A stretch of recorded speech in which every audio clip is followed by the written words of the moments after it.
Pourquoi accepter de participer au forum de Giverny comme la première année, la deuxième, la troisième, la quatrième, la cinquième et maintenant la sixième? Parce qu'on a besoin de se rencontrer sur des enjeux qui sont ceux de la RSE, qui concernent toutes nos entreprises, toutes nos organisations, nos salariés, nos clients, les communautés avec lesquelles nous interagissons. Parce qu'on a besoin de proposer et d'échanger sur des propositions. Le pouvoir appartient à ceux qui ont des idées, le pouvoir appartient à ceux qui proposent. C'est bien le commentaire, c'est mieux quand même de proposer pour agir. Et parce qu'on a besoin de convaincre.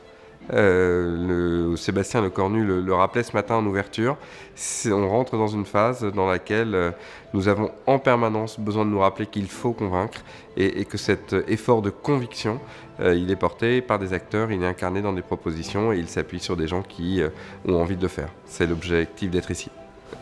Quel message passer à Giverny pour tous les décideurs sur la transformation écologique, environnementale, sociale? Le premier message, c'est que comme il va nous falloir convaincre, un bon ressort de conviction, pour moi un des meilleurs, c'est quand même l'enthousiasme. On peut faire de la conduite du changement sous la contrainte, par l'obligation, par la réglementation, mais enfin c'est quand même mieux de faire la conduite du changement par l'enthousiasme, par la fierté, par le fait de réinventer un métier, le fait de se rappeler l'utilité qui est celui de son métier et celui de son rôle dans la société.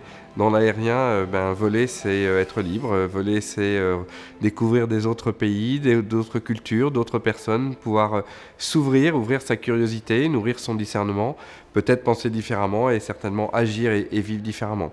Donc le premier message c'est celui-là, la conviction elle doit se nourrir de l'enthousiasme et pour cela les propositions sur l'imaginaire dans lequel nous pouvons déployer cette action sont très intéressantes. Le deuxième message, il est que d'une manière ou d'une autre, le monde dans lequel on est et dans lequel on rentre est un monde dans lequel on appelle à la modération. La modération de la consommation d'un certain nombre de ressources, la modération si possible aussi dans le discours, et que cet appel à la modération, il n'est pas l'ennemi des modèles économiques. À Giverny, ce matin, on a parlé notamment de la question de la création de valeur. Donc certes, il faut créer des ressources, il faut créer l'énergie, il faut créer un certain nombre de choses, mais il faut aussi modérer la consommation.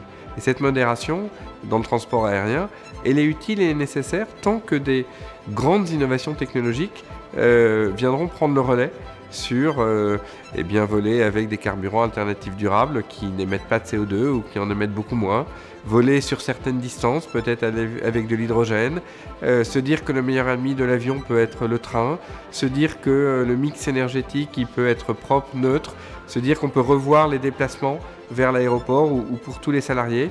Voilà, c'est la modération dans l'usage du transport aérien n'est pas l'ennemi de cette transformation environnementale, elle peut même nourrir l'enthousiasme parce qu'elle est aussi un discours d'innovation.